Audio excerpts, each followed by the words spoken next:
નમસ્કાર મિત્રો અને વડીલો, તમારું બધાનું ગુજરાતી સ્ટોરી ચેનલમાં સ્વાગત કરું છું. છોકરી જોવા ગયો તો તેને કહ્યું, મારે કોઈ ભાઈ નથી, એટલે મારે લગ્ન નથી કરવા, કારણ કે મારા માતા પિતાને કોણ સાચવે. આ સાંભળીને છોકરાએ એવું કહ્યું કે જો આ સ્ટોરી તમને પસંદ પડે તો આ ચેનલને સબસ્ક્રાઈબ, લાઈક, શેર અને કમેન્ટમાં અભિપ્રાય જરૂર આપજો. બાજુમાં બેલ આઇકનને જરૂર ઓન કરજો, જેથી તમને આવી અવનવી સ્ટોરી સાંભળવા મળે.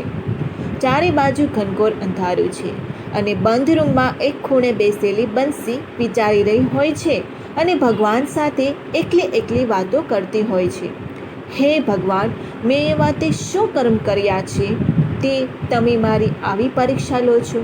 શું મારે મારી આખી જિંદગી આ જ વિચારમાં પીસાવાનું છે કે મારા ગયા પછી મારા મમ્મી પપ્પાનું શું? લોકો રાત્રે એ વિચારીને સૂતા હોય છે કે કાલનો મારો દિવસ કેવી સારી રીતે પસાર થશે, પરંતુ હું તો અહીં એવું વિચારીને શું ઓછું કે કાલે મારા મમ્મી પપ્પાને મારા લીધે કંઈ નવું મેળું સાંભળવું પડશે. ના તો મને મારા જીવનમાં બહેનની હૂંફ મળી કે ન ભાઈનો પ્રેમ મળ્યો, ન તો કપડામાં ભાગીદારી કરતી બહેન મળી કે ન તો નાની નાની વાતોમાં ભૂલ કાઢનારો ફીરો મળ્યો. તેની ભગવાન સાથે વાત ચાલુ હતી એવામાં મનીષાબેને રસોડામાંથી અવાજ કર્યો, બિટ્ટુ, ક્યાં છો તું? ચાલ આપણે જમી લઈએ. બંસી આંસુ લૂછતી કહે છે, એ હા આવી. હે ભગવાન, હવે તમે જ મને સાચો રસ્તો બતાવજો. બંસી રસોડામાં જઈને પૂછે છે, પપ્પા નથી આવ્યા હજી? ના, એમનો ફોન હતો કે એમને કામ છે તો હવે રાત્રે જ આવશે. તો આપણે હવે જમી લઈએ. મનીષાબેને જવાબ આપતા કહ્યું. મનીષાબેન જમવાનું પીરસે છે. જમતા જમતા તેણે કહ્યું, બિટ્ટુ, તને ખબર છે આપણી પડોશીની છોકરી રાધુનું નક્કી કર્યું. છોકરો સરકારી નોકરી કરે છે અને પરિવાર પણ સારો છે. તેની તો હવે જિંદગી સુધરી ગઈ. હવે તારા માટે પણ આવો જ પરિવાર શોધવો છે. બંસીએ જવાબ આપતા કહ્યું, મમ્મી, તે પાછી લગ્નની વાત શરૂ કરી દીધી. જમવા ટાઈમે તો શાંતિ રાખો. અને તમે રાધુની વાત કરો છો તો તેના ગયા પછી તો તેના મમ્મી પપ્પાને સાચવવા તેનો ભાઈ છે. તમારું કોણ? એ બધી વાત તું મૂક. હવે તું મારી વાત સાંભળ. તારા માટે ખૂબ જ સરસ માંગુ આવ્યું છે. મારા ને તારા પપ્પાના મગજમાં તો આ ઠેકાણું બેસી ગયું છે. હવે તું હા કહે એટલી જ રાહ છે. તો તું એક વખત છોકરાને મળી લે. છોકરાનું નામ માધવ છે. તેને પોતાનો જ ધંધો છે. બહુ મોટી ફેક્ટરીનો માલિક છે. સારું એવું કમાઈ લે છે અને લોકો પણ ખાનદાની છે. લે તું એક વખત બાયોડેટા તો જોઈ લે. કેવો સરસ છોકરો છે. મનીષાબેને કહ્યું. ફોટો જોઈને શરમાતા બંસે કહ્યું, પણ મારે લગ્ન નથી કરવા. મનીષાબેને કહ્યું કે છોકરો સારો છે, તું એકવાર મળી તો લે. બંસી કહે, પણ હું ક્યાં ના પાડું છું કે છોકરો સારો નથી. મનમાં ને તે પોતે પણ હરખાઈ રહી હોય છે. પછી ગંભીર થતાં કહે છે, પરંતુ મારે લગ્ન નથી કરવા. મનીષાબેને કહ્યું, છોકરો સારો છે, તેનો પરિવાર પણ સારો છે, તો તું મળી તો લે એક વખત.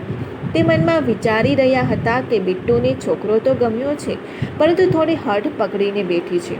અંતે 2 દિવસ પછી બંસી છોકરાને જોવા માટે તૈયાર થઈ જાય છે. મનીષાબેન બધી તૈયારી કરી રહ્યા હોય છે. હાસ, 2 દિવસે આ છોકરી માને છે. કેટલી બધી તૈયારી કરવાની બાકી છે. હમણાં એ લોકો આવતા જ હશે. છોકરો અને તેનો પરિવાર આવે છે. બંસીના માતા પિતા પરિવારનું અભિવાદન કરે છે. આવો આવો, જય શ્રી કૃષ્ણ. થોડા સમય પછી બંસી બધા માટે પાણી લઈને આવે છે. પાણી આપ્યા પછી બંસી ત્યાં બેસી જાય છે.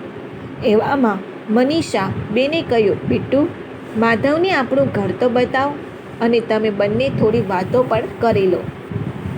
બંસી માધવને લઈને તેનું ઘર બતાવે છે.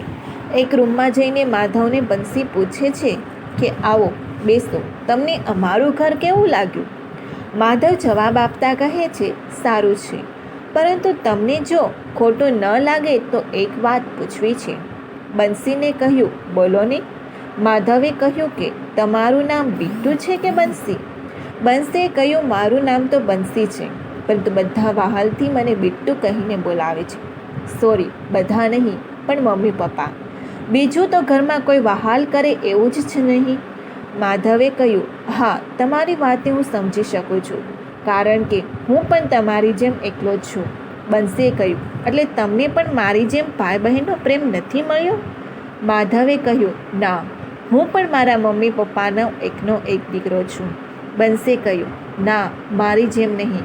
તમારી અને મારી પરિસ્થિતિમાં ઘણો ફરક છે.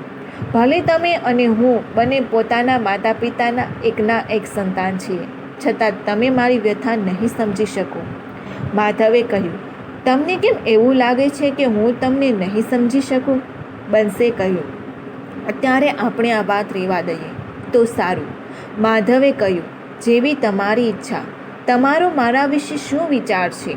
બંસીએ કહ્યું, હું એ જાણીને ખુશ છું કે તમે મારા વિશે જાણવા માગો છો. તમે મને સમજો છો. પણ આટલું બોલી તે ગભરાઈ જાય છે. માધવે કહ્યું, કેમ અટકી ગયા? હું તમને સાંભળી જ રહ્યો છું. તમે તમારા મનની વાત મને કહી શકો છો, અને હું તમને વચન આપું છું કે આ વાત આપણા બંને વચ્ચે જ રહેશે. બંસીએ કહ્યું, તમે મને ગમતા નથી એવું નથી, પણ હું તમને લગ્ન માટે હા તો નહીં જ પાડી શકું. માધવે કહ્યું, તમે મને પસંદ કરો છો તો લગ્નની ના કેમ પાડી રહ્યા છો? બંસીએ કહ્યું, મારે તમારી સાથે લગ્ન નથી કરવા એવું નથી, પરંતુ મારે લગ્ન જ નથી કરવા, કારણ કે મારા મનમાં એક પ્રશ્ન મને મૂંઝવે છે કે હું સાસરીમાં ચાલી જઈશ પછી મારા માતા પિતાનું શું? અત્યારે તો એટલા સક્ષમ છે કે પોતે કામ કરીને કમાઈ શકે અને પોતાનું ભરણ પોષણ કરી શકે, પરંતુ જ્યારે તે પોતાની વૃદ્ધાવસ્થાએ પહોંચશે, જ્યારે તેમનામાં કામ કરવાની શક્તિ નહીં રહે, ત્યારે તેમના ઘડપણનો સહારો કોણ? મારી તો કોઈ ભાઈ પણ નથી કે તેમની વૃદ્ધાવસ્થામાં સેવા કરી શકે. એમના માટે તો પોતાનું જ ઘર એક વૃદ્ધાશ્રમ જેવું જ થઈ જશે. માધવે કહ્યું, તમે પણ શું આ સમાજના લોકો જેવી વિચારસરણી લઈને બેઠા છો? લગ્ન પછી તમે મારા માતા પિતાને પોતાના માતા પિતા માની શકો, તો શું હું તમારા માતા પિતાને મારા માતા પિતા ન માની શકું? શું લગ્ન પછી માત્ર બે વ્યક્તિ જ સંબંધમાં જોડાય છે? તમે એવું માનો છો, પરંતુ મારું માનવું તો એવું છે કે લગ્ન પછી બે પરિવારનું જોડાણ થાય છે. બંસીએ કહ્યું, જો તમે ખરેખર મારા માતા પિતાને તમારા માતા પિતાની જેમ જ સાથે રાખવા માંગતા હોય અને જમાઈ નહીં પરંતુ દીકરા બનીને રહેવા માંગતા હોય તો મારી લગ્ન માટે હા છે. તે મનોમન હરખાય છે. માધવે કહ્યું, જો તમારી આ લગ્ન માટે હા હોય તો આપણે બંને ખરેખર ખુશનસીબ હોઈશું.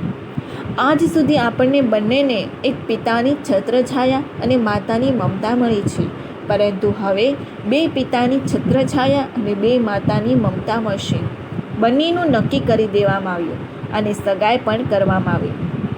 સગાઈ પછી બંસી એક દિવસ બેઠા બેઠા વિચારી રહી હોય છે કે આ સમાજમાં મારા જેવી ઘણી બંસીઓ છે કે જે મનમાં એ વાતથી મૂંઝાતી હોય છે કે મારા સાસરીમાં ગયા પછી મારા માતા પિતાનું કોણ? તેમના ઘડપણનો સહારો કોણ ભણશે? મારે તો ભાઈ પણ નથી કે તેઓની સેવા કરે.